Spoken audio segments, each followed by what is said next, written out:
तो टॉपिक चल रहा है सेक्टर्स ऑफ इकोनॉमी, जिसमें पार्ट वन ऑलरेडी हमने कर लिया। This particular lecture is part two on this particular topic.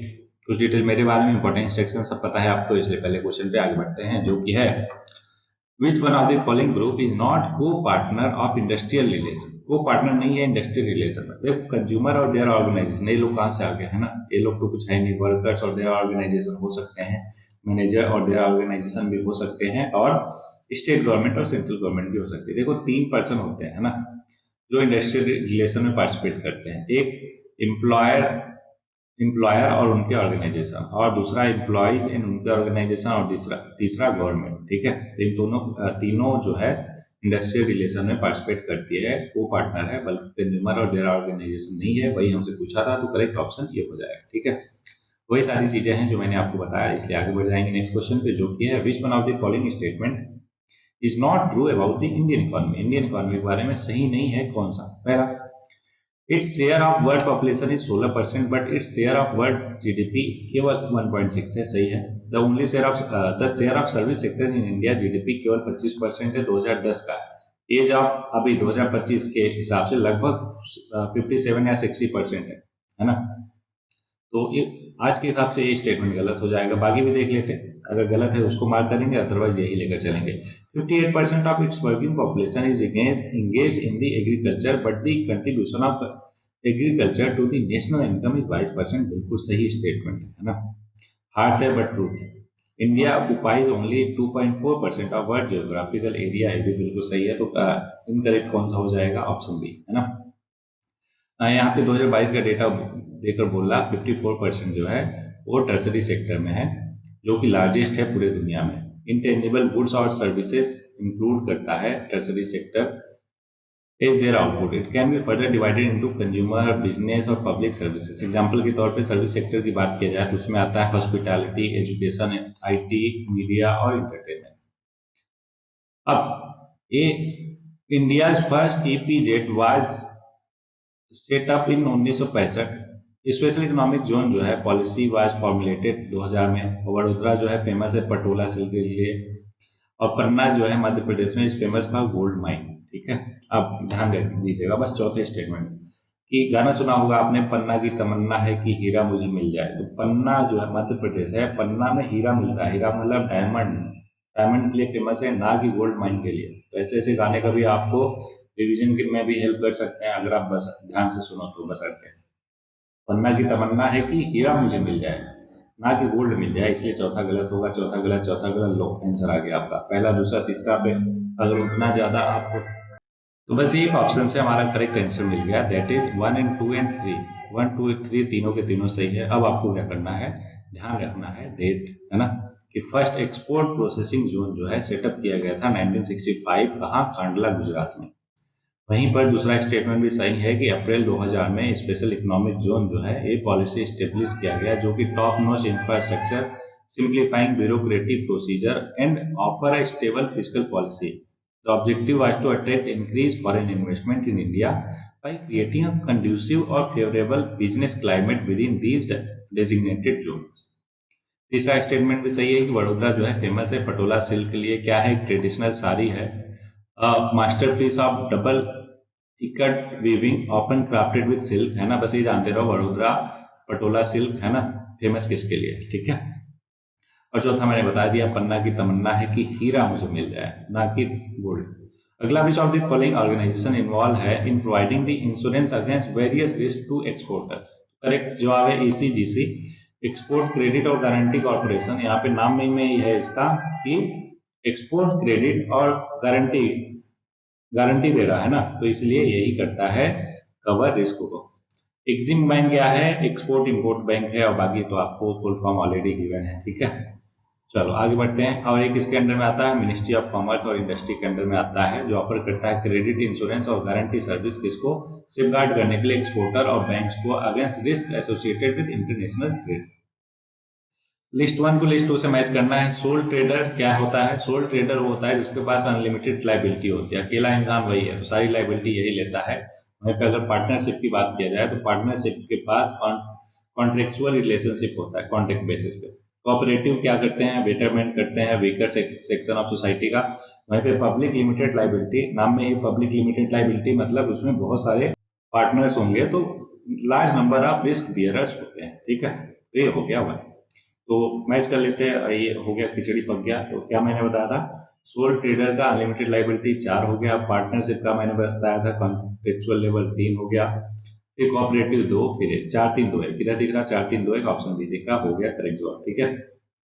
वही सारी चीजें जो मैंने बताया, इसलिए नेक्स्ट क्वेश्चन में पढ़ते हैं कि विच one of the following is not the problem of small scale industry. Small scale industry का प्रॉब्लम क्या नहीं है, फाइनेंसियस तो बिल्कुल है, मार्केटिंग भी है, रॉ मटेरियल भी है, लेकिन स्ट्राइक एंड लॉकआउट जो है वो लार्ज स्केल इंडस्ट्री में होता है, ना कि स्मॉल स्केल, इसलिए करेक्ट ऑप्शन डी हो जाएगा। अगला है the licensing policy for the industries due strength from, है ना। लाइसेंसिंग पॉलिसी जो है इंडस्ट्री के लिए स्ट्रेंथ कहाँ से मिलती है उन्हें, मतलब कौन से एक्ट से, चारों में से। तो करेक्ट जवाब इंडस्ट्री एक्ट ऑफ 1951 से, है ना, वो ड्यू स्ट्रेंथ। और ये एक्ट इनेक्ट हुआ था रेगुलेट और कंट्रोल करने के लिए development of industry in India. Act empower करता है सेंट्रल गवर्नमेंट को ग्रांट या फिर refuse licences for the establishment of new industry undertaking, expansion या फिर change of location of existing one, and change of ownership या management of any industry undertaking. अगला है एज द इकोनॉमी डेवलप, जैसे जैसे इकोनॉमी डेवलप करती है जो शेयर ऑफ टर्सरी सेक्टर है जीडीपी में क्या होता है, सबको पता है इंक्रीज करता है। इंक्रीज क्यों करता है, क्योंकि सर्विस सेक्टर को टर्सरी सेक्टर बोलते हैं। अगर ज़्यादा, है ना, कैपिटल फॉर्मेशन है, ज़्यादा इन्वेस्टमेंट है तो टेक्नोलॉजी बढ़ेगी, और टेक्नोलॉजी बढ़ेगी तो ज़्यादा से ज़्यादा लोग क्या करेंगे, टर्सरी सेक्टर में आएंगे। ओके, तो इंक्रीज करता है टर्सरी सेक्टर का शेयर जीडीपी में। तो इसको टर्सराइजेशन भी बोलते हैं। क्या है, इंटेंजिबल गुड्स और सर्विसेज को कंज्यूमर और बिजनेसेस को प्रोवाइड करने को टर्सरी सेक्टर बोलते हैं। एग्जाम्पल के तौर पे health care, education, banking, hospital, entertainment etcetera. Factor जैसे कि urbanisation, higher disposable income, technological advancement और change in consumer preference contribute करता है rise of service sector significantly in overall GDP, leading to a relative decline in the primary और secondary sector importance. अगला है which one of the following is not an example of economic infrastructure. School देखो है बिल्कुल, sanitary facilities भी है, coal mines नहीं है, ये प्राइमरी सेक्टर में आते हैं, इकोनॉमिक इंफ्रास्ट्रक्चर का पार्ट नहीं है, बाकी तीनों के तीनों पार्ट, ठीक है। तो करेक्ट ऑप्शन हो जाएगा option C, coal mines. Under comes under primary sector. Primary sector of economy include करता है कोई भी इंडस्ट्री जिसमें एक्सट्रैक्शन और production of raw material involve हो, जैसे कि agriculture, allied activity, logging, fishing, forestry और कोल माइनिंग, है ना। All other given option are economic infrastructure जो generally comes under secondary sector. अगला है कि इंडिया में सर्विस सेक्टर इंक्लूड करता है माइनिंग एंड क्वेरिंग, अभी हमने देखा प्राइमरी सेक्टर। ट्रांसपोर्ट और कम्युनिकेशन टर्सरी, है ना, क्यों, क्योंकि सर्विस प्रोवाइड कर रहे हैं। होटल्स क्या है, टर्सरी। फॉरेस्ट्री एंड फिशिंग फिर से प्राइमरी। तो हमसे पूछा था सर्विस सेक्टर मतलब टर्सरी, तो 2 और 3 करेक्ट जवाब हो जाएगा ऑप्शन बी, है ना। सारा लिस्ट हमने ऑलरेडी देख लिया है, क्या कि railways, roadways, airline, shipping, communication services, postal services, telecommunication और इंटरनेट सर्विसेज, ये सारा कुछ किस में आता है, टर्सरी सेक्टर में आता है, ठीक है।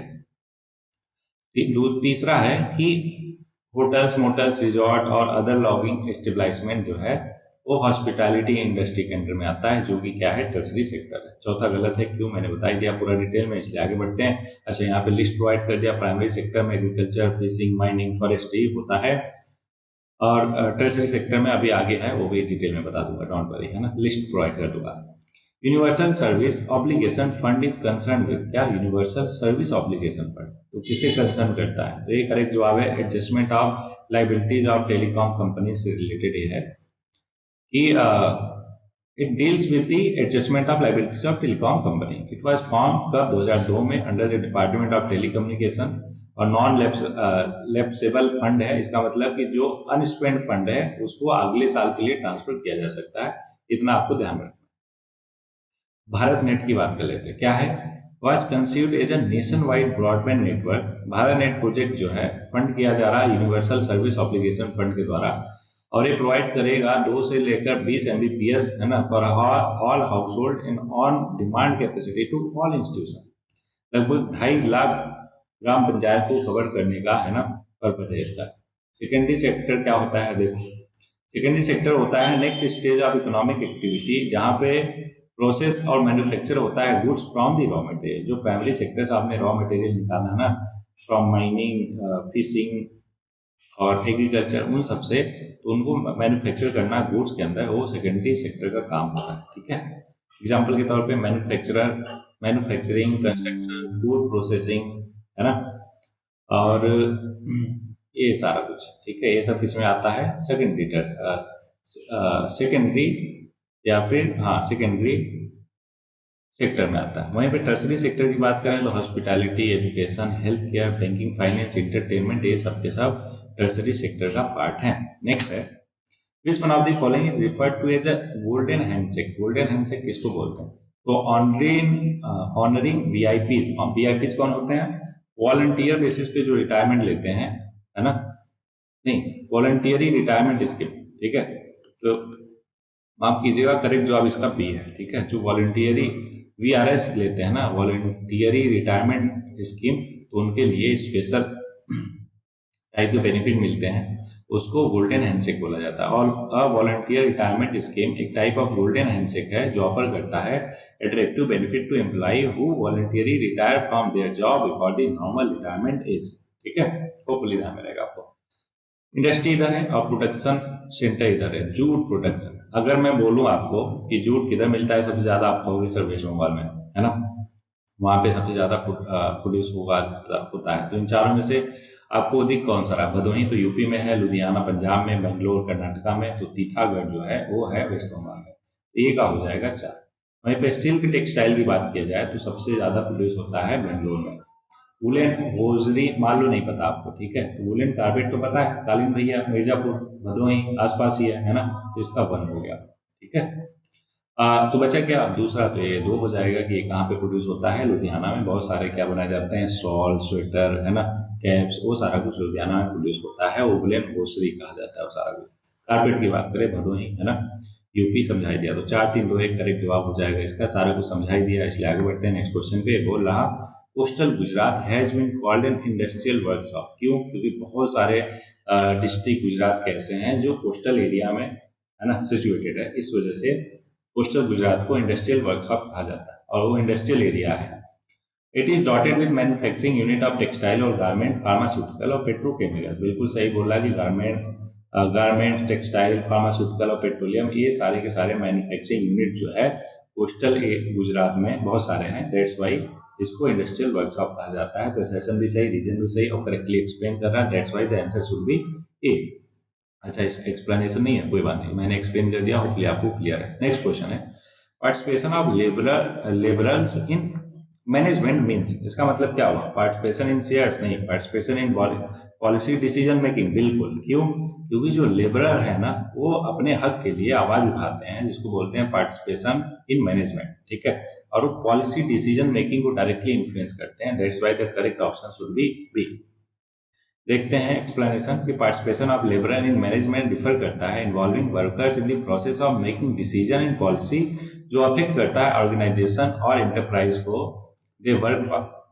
The concept emphasises empowering workers to have a say in matters related to their work place, जैसे कि working condition, wages, benefits of other policies, जो इम्पैक्ट करता है वेलफेयर और इंटरेस्ट को। By aligning labourer to participate in policy decision making, ये foster करता है सेंस ऑफ ओनरशिप, एंगेजमेंट और better communication between the workers और management, leading to a more harmonious और प्रोडक्टिव वर्क एनवायरनमेंट। अगला है, in which of the following state India का first railway line जो है has been made under the PPP model, मतलब public private partnership model. तो correct जवाब है गुजरात। पहले गुजरात में, फिर मध्य प्रदेश में इस तरीके से पीपीपी मॉडल पर बेस्ड रेलवे लाइन बिछाई गई। पहली दफा कहाँ? गुजरात में। कहां से कहां? Between Gandhidham and Puna Tekra port in Gujarat. India first railway line build with private sector participation. कब? 2012 में। और फिर हबीबगंज इन मध्य प्रदेश और Gandhinagar in Gujarat are the first 2 railway station to be operational under PPP model. बस इतने ही क्वेश्चन थे, होपफुली सारे क्वेश्चन आपको अच्छे से क्लियर होंगे। तो आज के लिए कोट है कि In the end, it is important to remember what we can't become and what we need to be by remaining what we are. तो अंत में ये बहुत जरूरी हो जाता है आपको ध्यान में रखना कि हम क्या नहीं बन सकते और क्या जरूरी है कि हम जो बच्चे हैं वो बने। ठीक है। तो बहुत बार ऐसा होता है कि हम बहुत सारी चीज़ों में ऐसा खो जाते हैं ना कि ये इम्पोर्टेंस ही भूल जाते हैं कि यार हमें क्या बनना था। ठीक है। बहुत सारे लोगों के इन्फ्लुएंस, फॉर एग्जांपल टीवी देखा हमें ही बनना है, कोई वेब सीरीज देखा नहीं नहीं ये कैरेक्टर बढ़िया है हमें तो यही करना है, किसी भैया दीदी से इन्फ्लुएंस हुए नहीं नहीं अभी तो हमें ये करना है, राइट। ऐसे करते करते कभी हम खुद सेल्फ रह ही नहीं जाते कि हमारी इनर कॉलिंग क्या है, कभी हम आइडेंटिफाई ही नहीं कर पाते। इसलिए जरूरी है कि जो थोड़ी बहुत आपकी ओरिजिनलिटी बची है उसको ऑब्जर्व किया जाए और पता किया जाए कि हमें क्या बनना है और क्या नहीं बनना है। ठीक है।